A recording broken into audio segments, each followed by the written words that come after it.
پچھلے 13 سال میں جو حکومتیں آئیں، جس طریقے سے چیلنجز بھی تھے تو صورتحال رہی، ایک ہم لوگوں نے اس پر موازنہ کیا ہے، آپ کو دکھاتے ہیں۔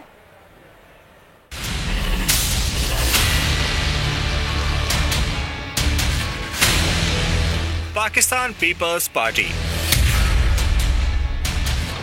2008 سے 2013 تک حکمرانی کی۔ ملک بھر میں بجلی کا بحران اپنے عروج پر رہا۔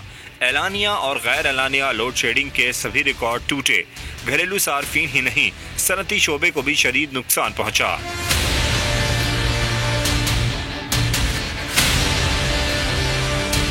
مسلم لیگ نون 2013 سے 2018 تک حکمرانی کی۔ سابقہ حکومت کے مقابلے میں نون لیگی سرکار نے بجلی پر توجہ دی۔ مسلم لیگ نون لوڈ شیڈنگ تو ختم نہ کر سکی، البتہ کمی ضرور آئی۔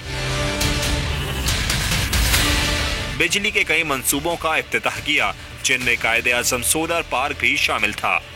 نندی پور پاور پلانٹ کے لیے مشین تو منگوائی، لیکن اسے چلایا نہ جا سکا۔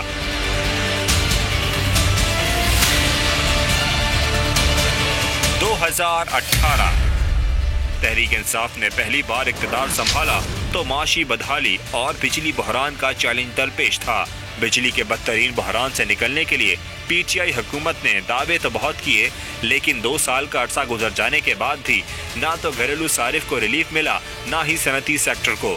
عوام کل بھی لوڈ شیڈنگ سے تنگ تھے، آج بھی ہیں۔